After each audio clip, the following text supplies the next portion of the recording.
یہی نقشہ قرآن نے کھینچا ہے. آپ اس کو ایک مثال سمجھ رہے ہو. دیکھو گندگی دو قسم کی ہوتی ہے, ایک ظاہری گندگی, ایک عمل کی گندگی. جھوٹ عمل کی گندگی ہے. بد نظری, اپنی بیوی کے علاوہ عورتوں کو جھانکنا, یہ آنکھوں کی گندگی ہے. حرام کمانا, یہ عمل کی گندگی ہے. یہ بھی بدبودار عمل ہیں. جس نے پیدا کیا اس کو بھول جانا, یہ بے وفائی بھی ایک گندگی ہے. جو کھلا رہا ہے, پلا رہا ہے, اس کو اپنی ڈکشنری سے نکال دینا. اسلام ان گندگیوں سے آپ کو کیا کر دیتا ہے؟ پاک صاف. کلو من الطیبات, اسلام کہتا ہے کھاؤ بھی پاکیزہ. کتے بلی مت کھاؤ, سور مت کھاؤ, کھاؤ بھی پاکیزہ. وَاعْمَلُوا صَالِحًا, عمل بھی پاکیزہ ہو. لباس بھی پاکیزہ, جسم بھی پاکیزہ, خوراک بھی بولو پاکیزہ, عمل بھی پاکیزہ. اس طہارت اور پاکیزگی کا نام کیا ہے؟ بس بیان ختم کر رہا ہوں میں ابھی نا, سمیٹ رہا ہوں اس عمل کی پاکیزگی, جسم کی پاکیزگی, دانتوں کی پاکیزگی. نبی کتنی زیادہ مسواک کرتے تھے دانت صاف رکھے. اسلام نام ہی کس کا ہے؟ صفائی. عمل بھی صاف کر دو, نیٹ کلین. ماں باپ کے ساتھ وفا کرنا, یہ صفائی ہے. ماں باپ کو بڑھاپے میں بھول جانا, زبان چلانا, یہ گندا ناپاک عمل ہے. سمجھتے ہو؟ دھوکہ دینا, لوگ دھوکہ دے رہے ہیں نا. اسٹیٹ ایجنٹ کو دیکھو, وہ بیانہ بھی لے لیتا ہے, پھر اس کو کہیں دوسرا پلاٹ, دوسرا کسٹمر نظر آئے نا زیادہ قیمت دے رہا ہے, پہلے والے کو ٹوپی کرا دیتا ہے. آپ بتاؤ اس کا ضمیر اس کو ملامت نہیں کرتا اس پہ؟ یقیناً کرتا ہے. اس کو احساس ہوتا ہے میں گندا ہوں, کیونکہ کوئی دوسرا اس کے ساتھ یہ عمل کرتا, یہ اس کو دھوکے باز فراڈی کہتا, 10 گالیاں دیتا. لیکن یہ دوسروں کے ساتھ یہ عمل کرتا ہے کہ نہیں کرتا؟ اس سے اس کا دل کیا ہو جاتا ہے؟ گندا ہو جاتا ہے. زبان کا پکا ہونا انسان کے صاف ہونے کی دلیل. ہم نے ایسے لوگ دیکھے ہیں, کہیں رشتہ طے ہو گیا ان کا, ہاں کر دی, ایسے لوگ بھی میرے علم میں ہیں. اس کے بعد ان کو بڑے اچھے رشتے آئے, انہوں نے کہا نا نا نا نا, جہاں ہم نے زبان دی ہے اب وہاں سے پیچھے نہیں ہٹیں گے. کیوں پیچھے ہٹ گئے؟ ساری زندگی ضمیر کیا کرے گا؟ ملامت, یار تم نے دھوکہ دیا ہے. ہاں کیوں کی تھی بھائی؟ تو عمل کو بھی گندا, زبان بھی گندی. ان گندگیوں سے اپنے آپ کو پاک کرنے کا نام کیا ہے؟ اسلام ہے. تبھی قرآن کہتا ہے اس کانٹے دار راستے پہ چلو, ہمت تمہیں کرنی ہے. پھر کیا ہوگا؟ فَلَنُحْيِيَنَّهُ حَيَاةً طَيِّبَةً, میں تمہیں پاکیزہ زندگی دے دوں گا. بالکل ایسے جیسے بھنگی کو آپ نے نہلا دیا, ہمت کر کے وہ نہا لیا, 2-4 دفعہ نہانے کے بعد اس کو پاکیزہ زندگی ملے گی کہ نہیں ملے گی؟ وہ کہے گا یار اس ٹینشن میں 10 لذتیں ہیں. اس ٹینشن میں کیا ہے؟ 10 لذت. یہ بڑی سکون کی زندگی, نہا دھو کے صاف ستھرا. پھر اس کو بھنگیوں سے گھن آنا شروع ہو جائے گی. وہ بولے گا ابے تمہیں پتہ نہیں سکون کسے کہتے ہیں. اور خوب یاد رکھو, جو آدمی نہا دھو کے صاف ستھرا ہوتا ہے, کیا وہ کبھی دوبارہ میلا نہیں ہوتا؟ ہوتا ہے نا. جیسے ہی میلا ہوتا ہے پھر کیا کرتا ہے؟ صاف. بالکل اسلام میں بھی یہی ہے. آپ توبہ تائب کر کے اپنے آپ کو گناہوں سے پاک صاف کر لیا. اسلام کہتا ہے اب توبہ کا دروازہ بند نہیں ہوا. جب میلے ہو جاؤ توبہ کا صرف استعمال کر کے دوبارہ اپنے آپ کو واش کر لو, دوبارہ کیا ہو جاؤ گے؟ Neat and clean. اور آسان کر دیا کہ نہیں کر دیا؟ کیا کریں, کیسے سمجھائیں؟ کتنا آسان کر دیا بھائی. آپ سے بد نظری ہوئی, دل گندا, آنکھیں گندی. اللہ کہتے ہیں, جیسے ہمارے ایک دوست تھے, انہوں نے اپنے شیخ و مرشد کو حضرت مفتی رشید احمد صاحب کو خط لکھا کہ میں توبہ کرتا ہوں پھر گناہ ہو جاتا ہے, اب میں تھک گیا ہوں, کیونکہ دوبارہ گناہ ہو جاتا ہے, اب مجھ سے توبہ نہیں ہو رہی. تو انہوں نے فرمایا دنیا میں کوئی ایسا بیوقوف دیکھا جو کپڑے دھو کے کہے کہ چونکہ دھونے کے بعد پھر گندے ہو جاتے ہیں لہذا میں کبھی بھی کپڑے بھائی نہیں دھوؤں گا, کیونکہ میں نہا کے نکلتا ہوں تھوڑی دیر میں پھر میلا ہو جاتا ہوں, لہذا اب زندگی میں کبھی بھی نہیں نہاؤں گا. بھائی زندگی میں کبھی بھی نہیں نہایا, تیری بدبو سے 25-30 محلے میں لوگ مر جائیں گے. 100 بار گندا ہو 100 بار نہائے گا. کوشش تو کرتا ہے جب آدمی نہا کے نکلتا ہے صاف ستھرا رہے, سفید کپڑے صاف ستھرے کر کے جب آپ گھر سے نکلتے ہیں کپڑوں کو بچاتے ہیں. کوئی بائک والا جا رہا ہے چھینٹے اڑاتے ہوئے گالیاں دیتے ہیں اس کو, سائڈ پہ ہوتے ہیں, ابھی نہا کے آ جاؤں.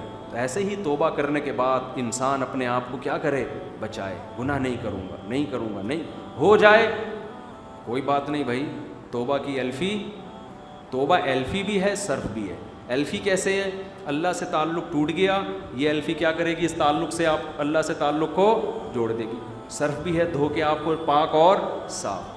اسلام دین فطرت ہے, آپ کو مایوس نہیں کرتا.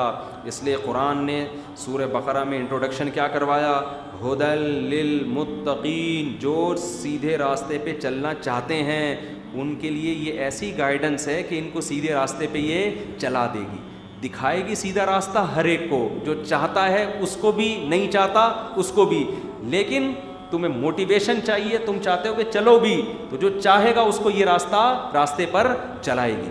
اللہ تعالیٰ سے دعا ہے کہ اللہ تعالیٰ اس رمضان کو ہمارے حق میں توبہ کا ذریعہ بنا دے. اصل تو رمضان آیا ہے توبہ کروانے کے لیے, کہ عید کا چاند نظر آنے سے پہلے ہماری زندگی سے سارے گناہ نکل جائیں. کوئی کسی کو انٹرنیٹ پر فحش فلمیں دیکھنے کی عادت ہے, اس سے پکی توبہ کر لے. کسی کو اور کسی طرح کی سے برائی کی عادت ہے, اس سے پکی توبہ کر لے. کوئی ماں باپ کے ساتھ بد اخلاقی کرتا ہے, اس سے پکی توبہ کر لے. کوئی بیوی بچوں کے ساتھ بد اخلاقی کرتا ہے, اس سے پکی توبہ کر لے. کوئی حرام کما رہا ہے, اس سے توبہ کر لے. ہمت کر کے داڑھی بھی رکھ لیں اس رمضان میں, کچھ نہیں ہوتا بھائی. اللہ کے اس کے رسول کا حکم ہے, تمام پیغمبروں کو اللہ نے داڑھی دی ہے. موسیٰ کلیم اللہ سے اللہ کو کتنی محبت نا. قرآن میں سب سے زیادہ تذکرہ کس کا ہے, حضرت موسیٰ.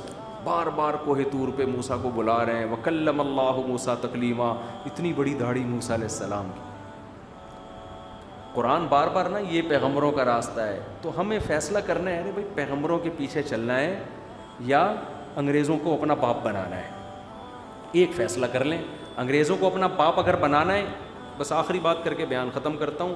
یہ بیٹھے ہوئے میرے سامنے مجھے نیدرلینڈ کی بڑی تعریفیں کر رہے تھے نا, کہ یورپ میں بڑی آزادی ہے. اچھے آدمی ہے, نوجوان لڑکا ہے, جو بڑے متاثر ہوتے ہیں نا ہماری ینگ جنریشن, یار اتنی ہیومن رائٹس, ویمن رائٹس, جو آزادی, اتنی آزادی ہے کہ ہومو سیکچولیٹی کی بھی فل آزادی. میں نے کہا اتنے اچھے بننے کی ضرورت اس لیے نہیں ہے کہ آپ اگر اس کلچر میں رہو گے, آپ کے بچے پھر جب یہ کام کریں گے نا تو آپ سے پرمیشن لے کے نہیں کریں گے.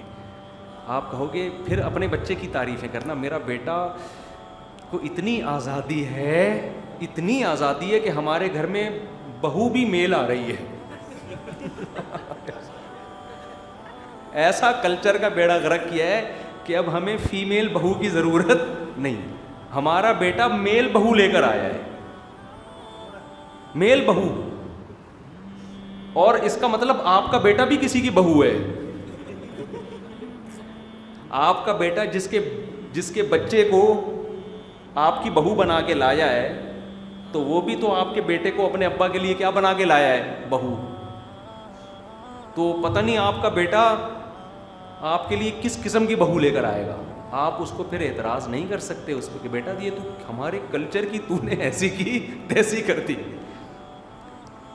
تو آزادی بہت ہے میرے بھائی. ہدایت وہ عقل سے فیصلے کرتے ہیں, قانون سے. ان کی عقل نے کہا کہ آزادی ہونی چاہیے تو دے دی آزادی انہوں. ہمیں ایسی آزادی میرے بھائی نہیں چاہیے. ہم اپنے بیٹوں کے لیے فیمیل بہویں پسند کرتے ہیں. سمجھتے ہو کیا کرنا ہے ایسی آزادی کا میرے بھائی, ایسی آزادی کا کیا کرنا ہے ہم نے.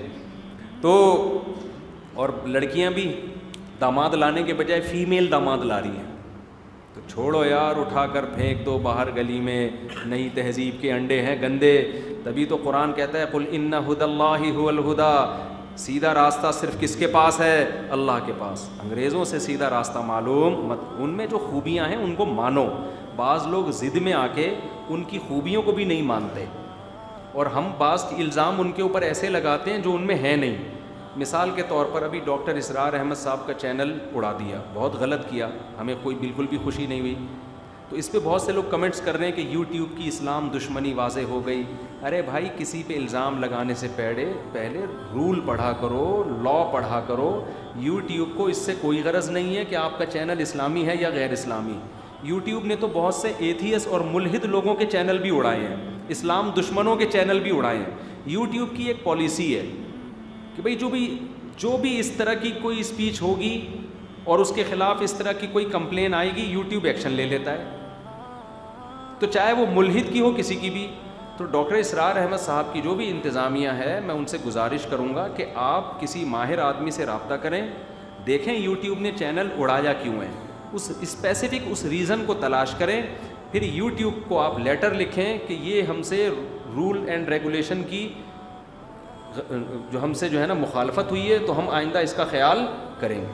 کل ایک صاحب کہنے لگے کہ یوٹیوب جو ہے نا فلسطینیوں کے حق میں جتنی پوسٹیں چلائی ہیں یوٹیوب نے اڑا دیں, اور یہودیوں کے حق میں چلاؤ فیس بک نے اڑا دیں, اور یہودیوں کے حق میں چلاؤ تو فیس بک نہیں اڑاتا. حالانکہ ایسا نہیں ہے. فیس بک کی ایک پالیسی ہے, کوئی بھی خون خرابے والی پکچر ہوگی نا, فیس بک اس پیج کو اڑا دے گا. اب آپ اس میں فلسطینیوں کا خون دکھاؤ, یا بقرعید کی گائے کا خون دکھاؤ, یا یہودیوں کا خون دکھاؤ, لیکن ہمارے لوگوں کی تحقیق ہوتی نہیں ہے, اور ہم غیر مسلموں پہ بھی وہ الزام لگانا شروع کر دیتے ہیں جس سے وہ کیا ہوتے ہیں, بری. یہ مسلمانوں کا ایک بہت بڑا عیب ہے کہ آپ جب بھی کسی قوم سے دشمنی کریں, قرآن کہتا ہے عدل کا دامن آپ نے نہیں چھوڑنا. سمجھتے ہو عدل کا دامن. یورپ میں آج بھی اکثر کنٹریز فلسطینیوں کے حق میں ووٹ دیتے ہیں, اسرائیل کے حق میں ووٹ نہیں دیتے.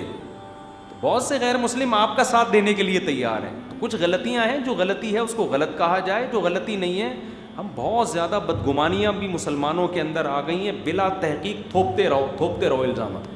تو کل ایک صاحب سے میری بحث اسی طرح شروع ہو گئی, انہوں نے کہا یوٹیوب اسلام دشمن ہے. میں نے کہا ہوتا تو پھر بعض ایتھیس کے ملحدوں کے چینل اڑائے ہیں, اور میرا جو چینل ہے نا یوٹیوب پہ, اس پہ ملحد لوگوں نے اتنی کوشش کی ہے اس کو اڑانے کی کہ آپ کی سوچ ہوگی, اتنی کوشش کی ہے. لیٹر لکھے ہیں یوٹیوب کو. میرا جو مفتی طارق مسعود اسپیچز ہے نا, جس کے انشاءاللہ اللہ نے چاہا 3 ملین ابھی سبسکرائبر اللہ کرے ہو جائے, تو 2.8 ملین ہو چکے ہیں. اتنی کوشش کی ہے, اتنی کمپلینس. وہ اس بیس پہ نہیں کہ اسلامک اسکالر ہے, اس بیس پہ کہ یہ نفرت آمیز تقریریں کر رہا ہے. اب نفرت والی چیزیں نکال کے انہوں نے دی ہیں. یوٹیوب کے لا میں وہ قابل نفرت نہیں تھی, اس میں تکلف کیا انہوں نے. تو اس لیے کسی پہ بھی, چاہے یوٹیوب ہو, چاہے فیس بک ہو, چاہے یہودی کیوں نہ ہو, یہودیوں پہ بھی وہ الزام لگاؤ جو ان پہ ہیں.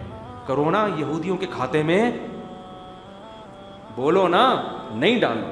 جو کچھ آ رہا ہے یہودی کر رہا ہے, جو کچھ آ رہا ہے یہودی کر رہا ہے. جو چیز ہے وہ آپ غلط الزامات لگاؤ گے نا, تو پھر آپ کے صحیح الزامات بھی کوئی نہیں سن. میں نے خدا نخواستہ اس پہ الزام لگا دیا, اس نے میرے 5 لاکھ روپے کھائے ہیں, بعد میں ثابت ہو گیا غلط. پھر میں اس کو چور بولوں, ڈاکو بولوں, لوگ بولیں گے غلط ہے.